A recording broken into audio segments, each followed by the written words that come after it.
Okay, so basically Gen Z is 70 million deep, and Hollywood don't know how to grab our attention. This media like to say, what do they like to call it? Panicking. They're panicking.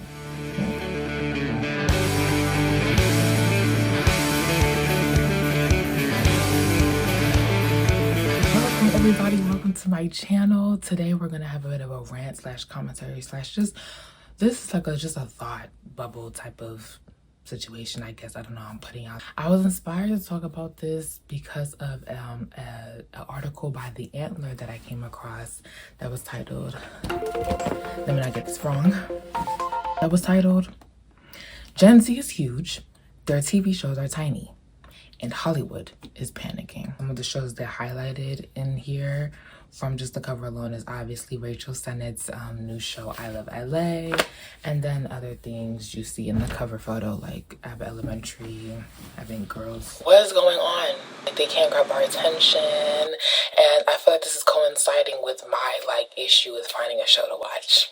Cause I haven't watched like a show in a minute. Like nowadays when I try and find something to watch, like I go for older things. For shows, I've been rewatching Invader Zim. It's who made waffles! I'm not going to eat that! Enough! I will try some already!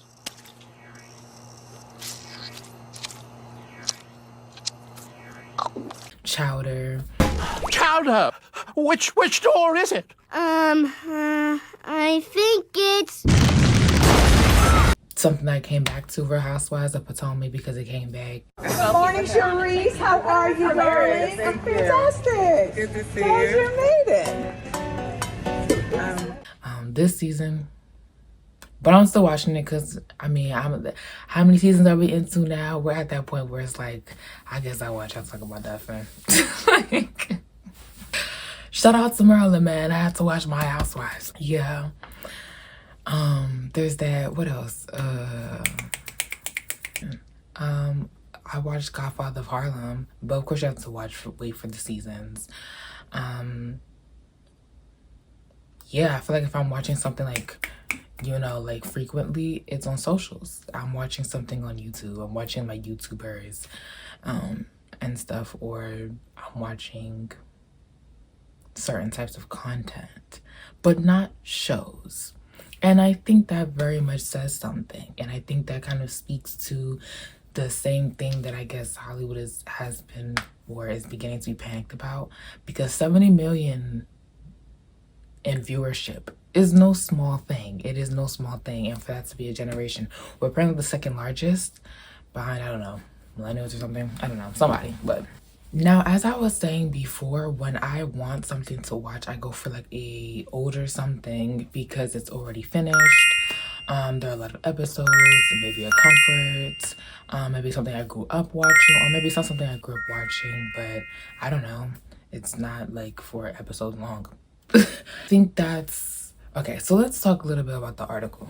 Okay, let's talk a little bit about the article. So it starts out talking about HBO, which is the network that I Love LA is on. It starts talking about I Love LA and saying that it's the kind of comedy the brand does best, a clickbaity show about a niche demo that's bound to get headlines and awards coverage, if not broad viewership. Variety put creator star Rachel Sennett on its cover ahead of the show's debut, declaring her ode to the dreams, ambitions, and clueless narcissism of a particular brand of 20 and early 30-somethings as generational text, and labeling it as a next-gen version of Lena Dunham's polarizing 2010s HBO series, Girls. Critics fell right into HBO's clutches, either claiming that I Love LA made them feel seen or getting very, very angry about the show. While USA Today critic Kelly Lawler deemed it as a prestige TV fantasy of the chronically online, Vulture's Nicholas Quah wrote that, if nothing else, the show will be a time capsule for this peculiar moment in culture when Los Angeles teems with influencers chasing clout. Underlying the discussion, the uneasy reality that TV once defines young adulthood. Now, Gen Z defines culture, and TV is struggling to keep up. Viewership data backs this up. 65% of what 16 to 34-year-olds watch is library TV, not new series. In other words, the dominant youth audience isn't discovering new Hollywood shows, they're rewatching old ones. Hence the rise of, the rewatching of all types of shows, Sex in the City. The shows are flooding back to you. The shows that you're watching right now. I just referenced cartoons, but some shows, some of the sitcoms that I rewatch, Living Single. What else? Stuff that's not coming to me right now. But yes, there's a lot of rewatching going on. I can't speak for everybody, but me, who is a Gen Zer, why do I do it? TV and entertainment, a huge pull to it, and why we engage in it is comfort. And to be honest, like, comfort and stability, they kind of go hand in hand. That does not mean you can't necessarily feel comfort and instability. You can, but that doesn't necessarily mean that you can depend on it. So what do I mean by that? I mean by, like, older shows that have already been finished and everything, they have their complete seasons. I know the seasons have more than 5 episodes. I can watch it from beginning to end. Even shows that maybe didn't get an ending, they at least have multiple seasons with multiple episodes that I can divulge in and have a good time watching. Versus nowadays, within the last, like, basically in the age of, like, streaming, like when it really started ramping up, let's say in the last, like, 10 years, 8 to 10 years, versus having to wait 2 years in between, like, 6, 7 episode seasons.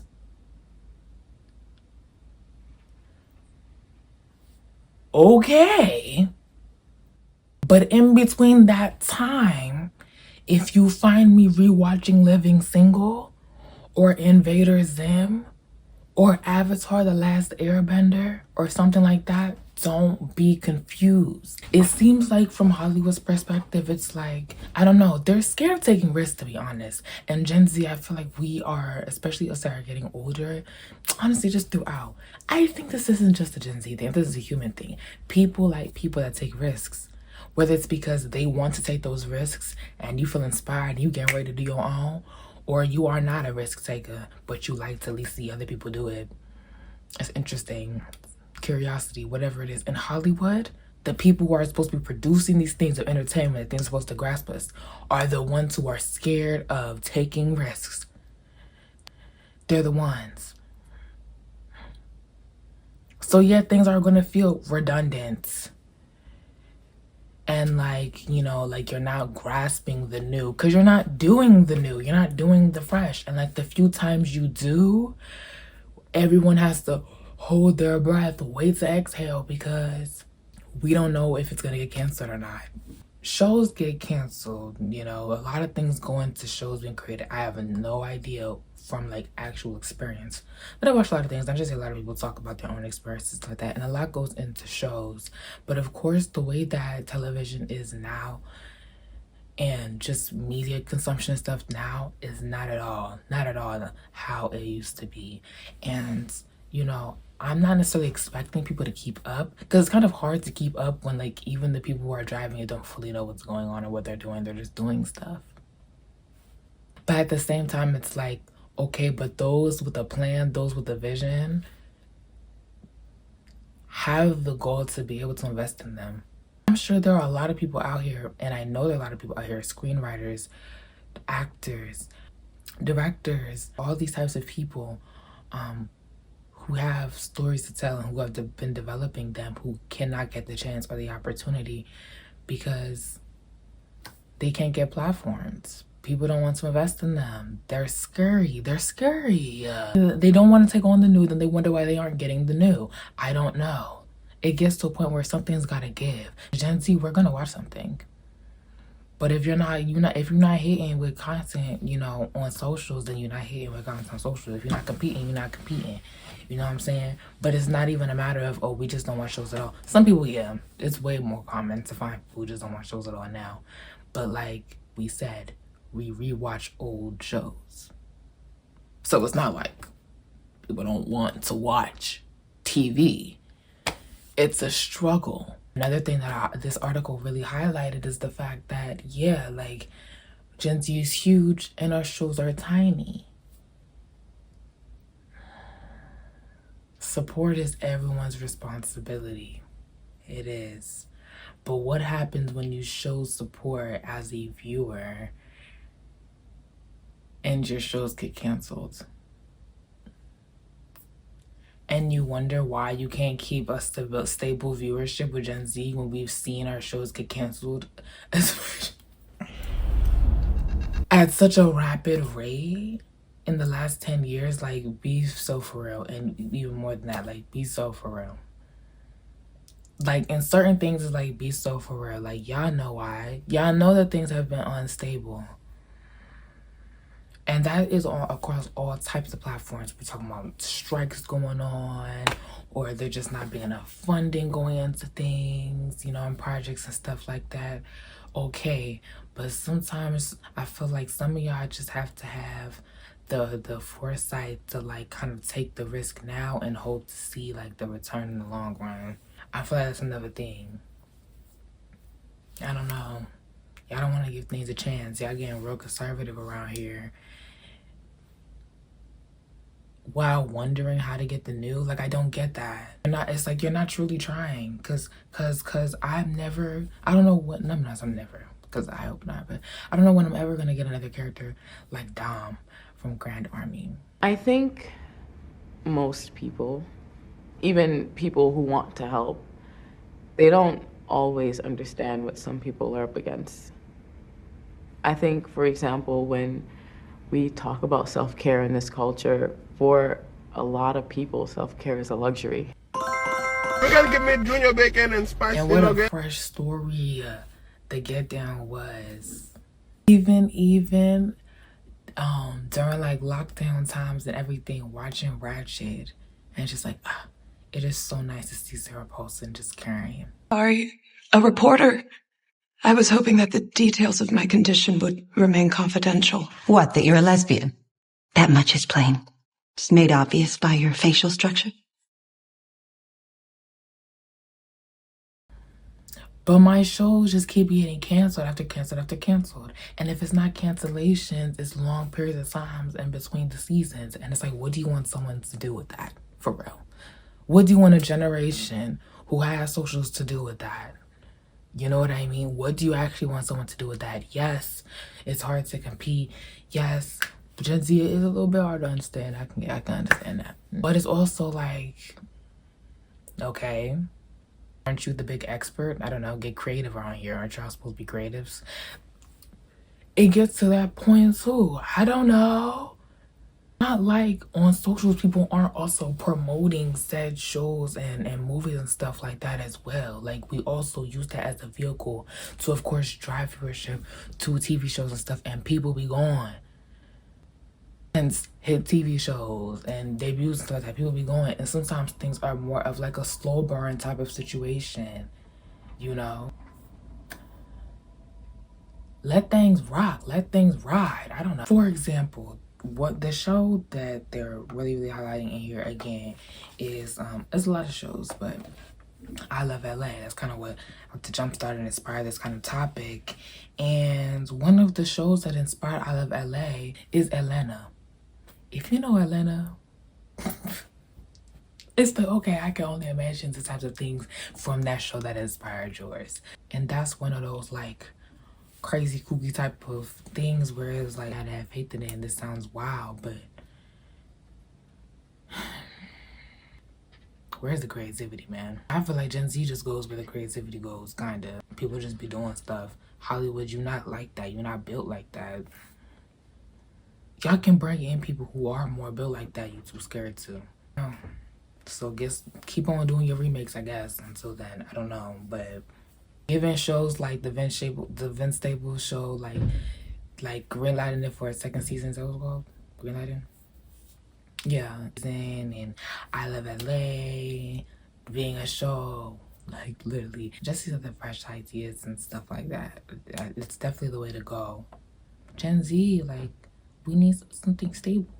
y'all not stable. Y'all not stable. Y'all want to snatch off shows and not give nobody no kind of chance to ever see it again. I don't know what y'all want people to do with that, honestly. And then you're like, we need a Zendaya. We need a someone to bring it in for them to come. And it's like, sometimes it's not always just like, oh my God, we need certain faces or they won't watch. Sometimes it's like, oh, they won't watch because last time they watched something, we canceled it. And the time before that.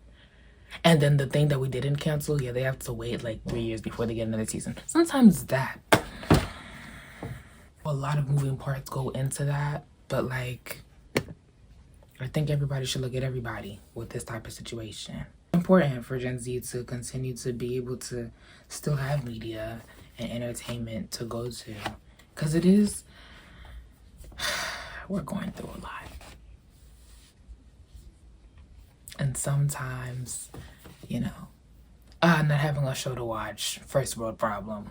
But we're going through a lot.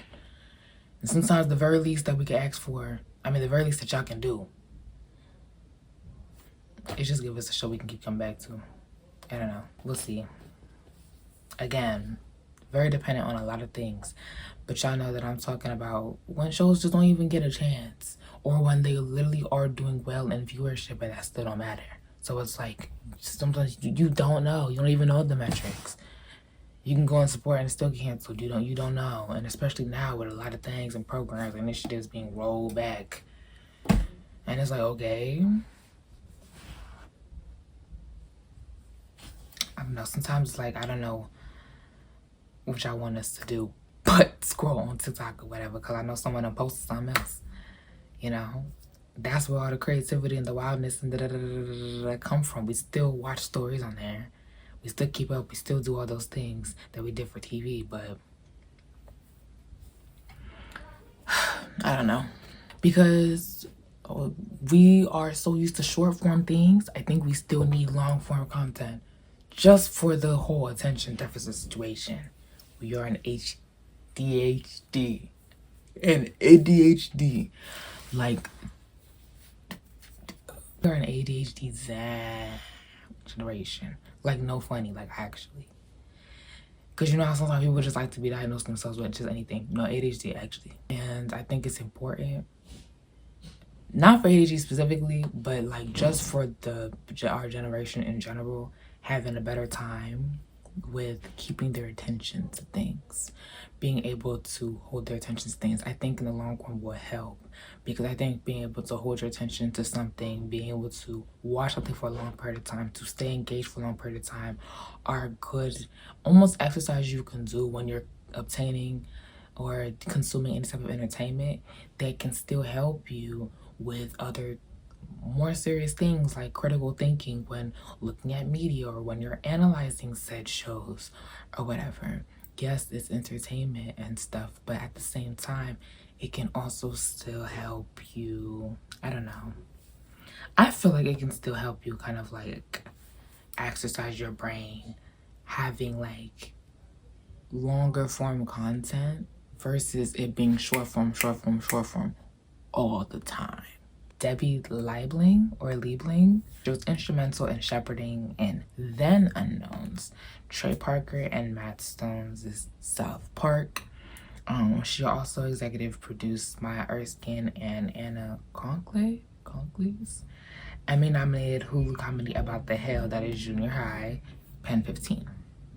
And she blames the death of edgy young adult-focused comedies on the demise of cable that has gutted platforms like Comedy Central and TBS, once staffed by young execs looking to nurture and develop young talent and stories for young skewing audiences. People try to plan on having hits, but hits happen by throwing the net wide and taking some chances, she says, adding that Pen 15 went under the radar at Hulu because execs were focused on more expensive projects.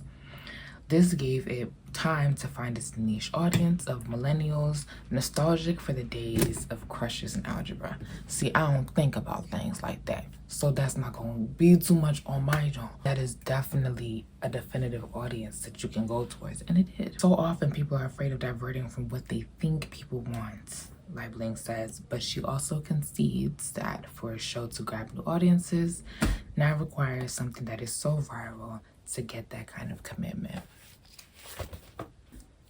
Yeah, to some extent that is true, and I guess that's one of the cons where it's like I don't really have too much to say about that, I guess. One thing I will say though is that still doesn't negate what she said, that hits happen when you cast the net wide and you take a chance.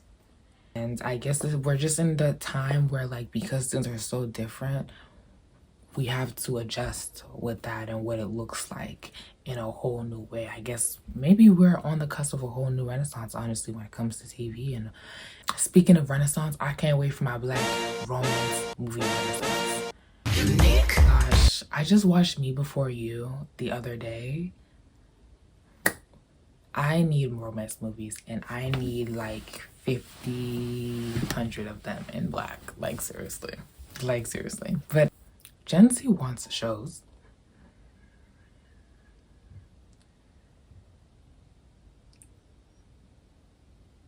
Stop canceling. Stop gutting. Pay your writers. Be a little more open-minded. Maybe things might go somewhere. I am no professional at all. But I am your audience. It's important to know what your audience wants, what they think, even if it's not a complete, full, fleshed out thought. So here's what I think. That's pretty much it. Thank you so much for watching my video. I had recently finished watching Vince Staples' Complex interview with Aria Hughes, and how he kind of talked about, like, you know, some of those things, but also, I don't know, he just keeps going forward. And I feel like if he can keep going forward, then the industry as a whole can do the same thing. And I don't mean keep going forward as in bulldozing. I mean keep going forward as in, like, you know, developing that new creative approach. Because if this is a creative place, then act like that. You know, my mama's voice is literally echoing through the vent. So thank you so much. Kind of need my alone time now, so I'll see you later.